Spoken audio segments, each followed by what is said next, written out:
নমস্কার বন্ধুরা, সুতৃষ্ণাস ফ্যামিলি কিচেনে আপনাদের সবাইকে স্বাগতম। আমার আজকের রেসিপি হলো এই গরমে প্রাণ ঠান্ডা করা দুর্দান্ত স্বাদের আমের রাবড়ি আইসক্রিম। রেসিপিটি যদি আপনাদের ভালো লেগে থাকে তাহলে অবশ্যই একটা লাইক করে দেবেন, একটা ছোট্ট কমেন্ট করে জানাবেন। আর যদি চ্যানেলে নতুন বন্ধু হয়ে থাকেন তাহলে প্লিজ বন্ধুরা চ্যানেলটি সাবস্ক্রাইব করে পাশে থেকে যাবেন। রেসিপিটি বানানোর জন্য এখানে আমি নিয়ে নিয়েছি দুটো পাকা মিষ্টি আম। এবার এই আমগুলোকে আমি একটু কেটে নেব।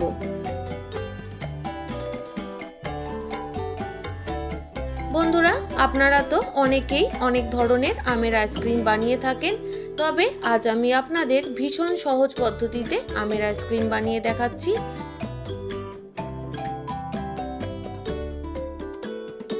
আমটা ছুরির সাহায্যে এইভাবে একটু কেটে নিয়ে খোসা থেকে আলাদা করে নেব।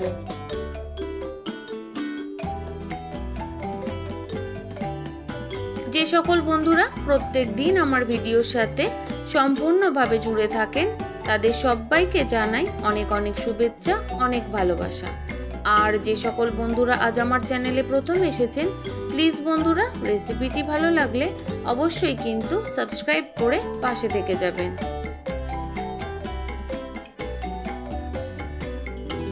বন্ধুরা, আমি যে আমটা ব্যবহার করেছি এই আমে কোনো রকম চোঁচ নেই, তবে অনেক আমে চোঁচ থেকে থাকে, সেক্ষেত্রে আপনারা আমটা ছেঁকে নিলে আর কোনো রকম সমস্যা হবে না।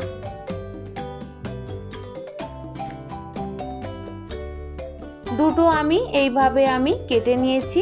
এখানে আমি একটা মিক্সির বোল নিয়ে নিয়েছি। এবার মিক্সির বোলের মধ্যে সমস্ত আমটা আমি ভরে ফেলছি।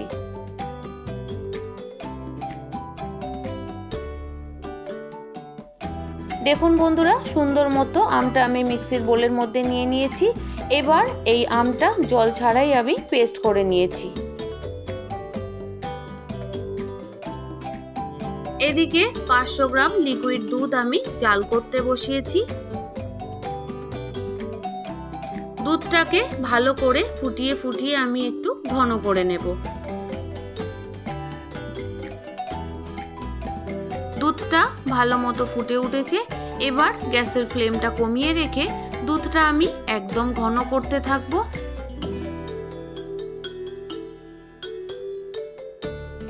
দুধটা ভালো মতো ঘন হতে থাক। এদিকে আমি আরো কি কি জিনিস নিয়েছি সেগুলো আপনাদের একটু দেখিয়ে দিই।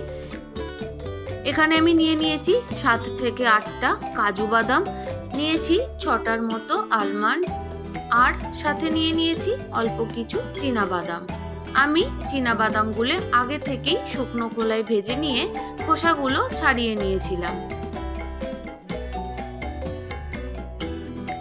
এবার সমস্ত বাদামগুলোকে আমি কুচি করে নেব। একটু দানা দানা রেখেই আমি কুচি করে নিচ্ছি। আমি আমার সুবিধার্থে বাদামগুলো ছুরির মাধ্যমে কুচিয়ে নিচ্ছি। আপনারা চাইলে মিক্সিং বোলের মধ্যে দিয়েও হাফ ক্র্যাশ করে নিতে পারেন, তবে আমার কাছে মনে হয়েছে বাদামগুলো কুচি করে দিলেই বেশি ভালো লাগে। কেন কি, যদি আইসক্রিমটা খাওয়ার সময় মুখের মধ্যে একটু একটু বাদামের কুচি পড়ে, খেতে কিন্তু ভীষণ মজা লাগে।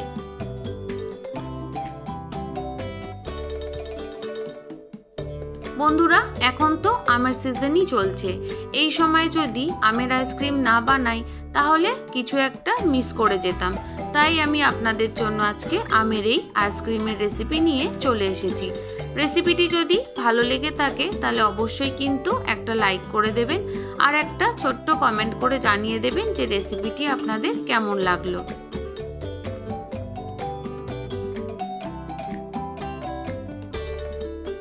সমস্ত বাদামগুলোকে আমি সুন্দর মতো করে কুচি করে নিচ্ছি। বন্ধুরা, আপনারা তো অনেকেই আপনাদের মতো করে আইসক্রিম বানিয়ে থাকেন, তবে আমি যেভাবে আমের রাবড়ি আইসক্রিম বানাই সেটাই আমি আজকে আপনাদের সাথে শেয়ার করছি। সমস্ত বাদামগুলো কুচিয়ে নেওয়া হয়ে গেছে। এদিকে দুধটাও অনেকটাই কমে গেছে। এবার আমি এখান থেকে 2 থেকে 3 হাতার মতো দুধ অন্য একটা বাটিতে তুলে নিচ্ছি।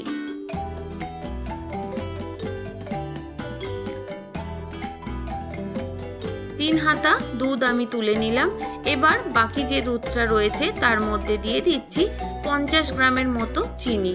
যেহেতু আম দুটো ভীষণ মিষ্টি ছিল তাই চিনিটা আমি অল্প করেই দিয়েছি, তবে আপনারা যে যেরকম মিষ্টি খেতে পছন্দ করেন সেই অনুযায়ী চিনিটা দিয়ে নেবেন।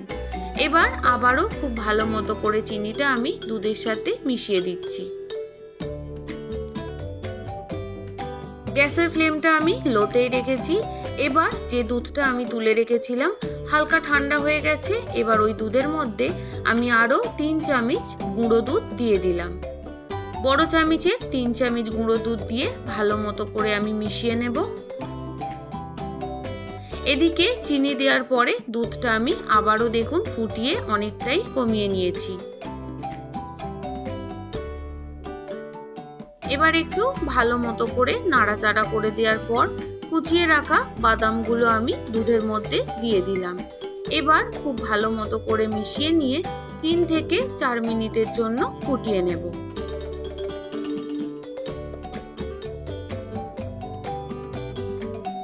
এই সময় গ্যাসের ফ্লেমটা লো টু মিডিয়ামে রেখে খুব ভালো মতো করে জাল করে নেব দুধটা।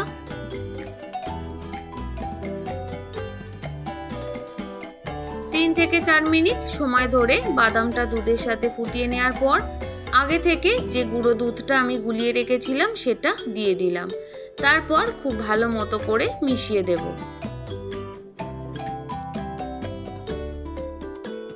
যেহেতু রাবড়ি আইসক্রিম তাই গুঁড়ো দুধের পরিমাণটা একটু বেশি দিলে খেতে কিন্তু দুর্দান্ত লাগে।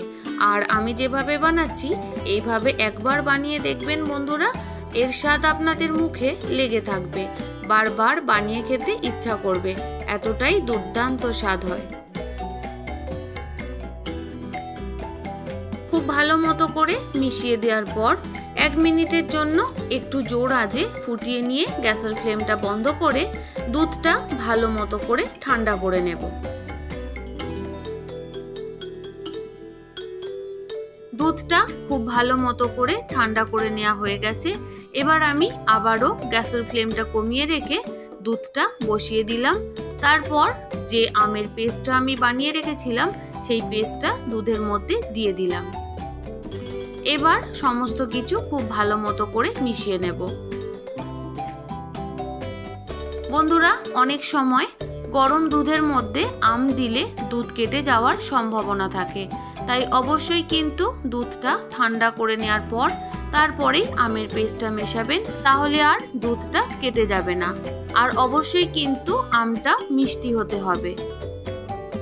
দেখুন খুব ভালো মতো করে মিশিয়ে দিয়েছি।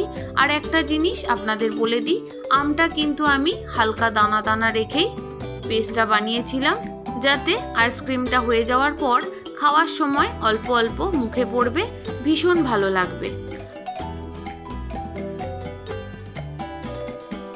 আইসক্রিমের জন্য দুধটা পুরোপুরি আমার রেডি হয়ে গেছে। এবার গ্যাসের ফ্লেমটা বন্ধ করে দিয়ে নামিয়ে নেব। এবার আমি খুব ভালো মতো করে ঠান্ডা করে নেব। আপনারা দেখেই বুঝতে পারছেন বন্ধুরা যে কতটা লোভনীয় হয়েছে। দুধটা আমি একটু হাত দিয়ে চেক করে নিলাম, পুরোপুরি ঠান্ডা হয়ে গেছে। এবার আমি আইসক্রিমটা বসানোর জন্য একটা মোল্ড নিয়ে নিয়েছি আইসক্রিমের। এবার আমি আইসক্রিমটা বসানোর জন্য মোল্ডের মধ্যে দুধটা ভরে নিচ্ছি। আপনাদের কাছে যদি এই ধরনের মোল্ড না থেকে থাকে সেক্ষেত্রে আপনারা বাড়িতে থাকা যে কোনো চায়ের কাপেও বসাতে পারেন। খুব সুন্দর মতো করে আমি ভরে নিয়েছি। এবার একটু ট্যাপ করে দিলাম, তারপর ঢাকনা দিয়ে আটকে দেব। বন্ধুরা, এই আইসক্রিম বানানোর কাজে আমার ছেলে কিন্তু আমাকে সাহায্য করছিল। এই ছোট্ট বন্ধু আপনাদের ছোট ছোট হাত দিয়ে আইসক্রিমের ঢাকনাগুলো আটকে দিচ্ছিল। সবকটা ঢাকনা আটকে দিয়েছি।